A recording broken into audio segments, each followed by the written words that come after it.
Hello, good afternoon. This is Myesha Marie coming to do our Bible reading today. I'll be reading for us coming from Exodus chapter 9 from the New Living Translation. I hope you all have had an amazing day so far.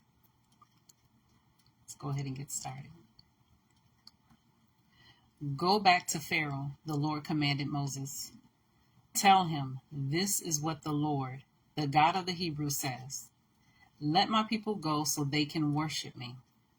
If you continue to hold them and refuse to let them go, the hand of the Lord will strike all your livestock, your horses, donkeys, camels, cattle, sheep, and goats, with a deadly plague. But the Lord will again make a distinction between the livestock of the Israelites and that of the Egyptians. Not a single one of the Israel's animals will die. The Lord has already set the time for the plague to begin. He has declared that he will strike the land tomorrow. And the Lord did just as he had said. The next morning, all the livestock of the Egyptians died, but the Israelites didn't lose a single animal. Pharaoh sent his officials to investigate, and they discovered that the Israelites had not lost a single animal. But even so, Pharaoh's heart remained stubborn, and he refused to let the people go.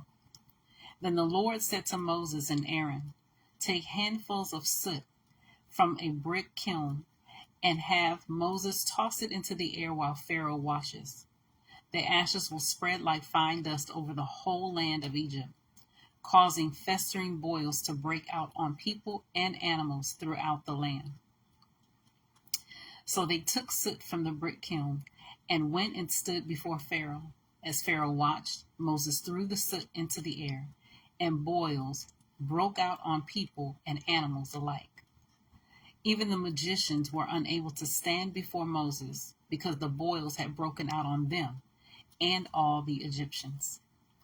But the Lord hardened Pharaoh's heart, and just as the Lord had predicted to Moses, Pharaoh refused to listen. Then the Lord said to Moses, get up early in the morning and stand before Pharaoh. Tell him, this is what the Lord, the God of the Hebrews, says. Let my people go so they can worship me. If you don't, I will send more plagues on you and your officials and your people. Then you will know that there is no one like me in all the earth. By now I could have lifted my hand and struck you and your people with a plague to wipe you off the face of the earth. But I have spared you for a purpose, to show you my power and to spread my fame throughout the earth. But you still lord it over my people and refuse to let them go. So tomorrow at this time I will send a hailstorm more devastating than any in all the history of Egypt. Quick, order your livestock and servants to come in from the fields to find shelter. Any person or animal left outside will die when the hail fails. Some of Pharaoh's officials were afraid because of what the Lord had said. They quickly brought their servants and livestock in from the fields.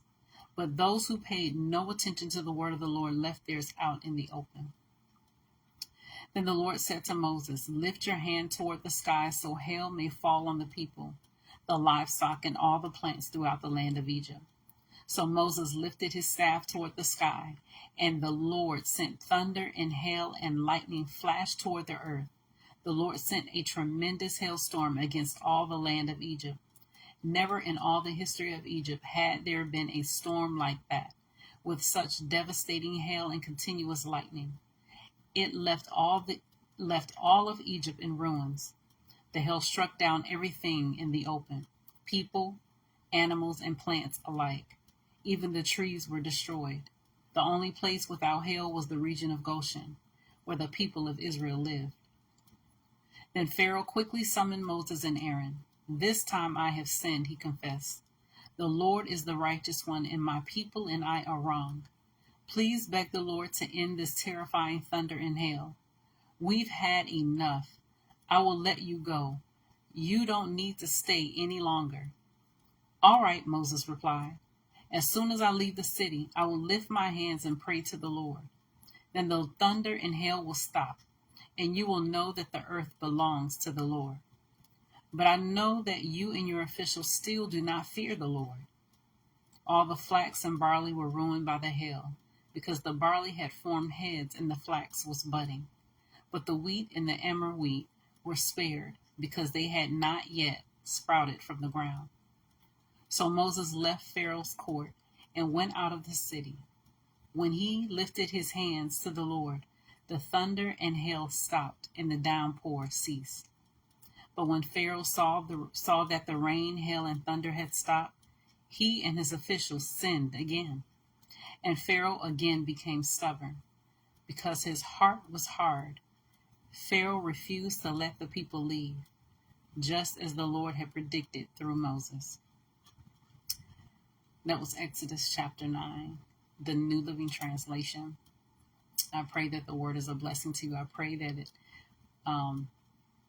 encourages you to go back to the word and see what is true. Allow Holy Spirit to illuminate the word to your heart and draw near to the Lord. You guys take care. God bless. Lord willing, we'll see each other tomorrow.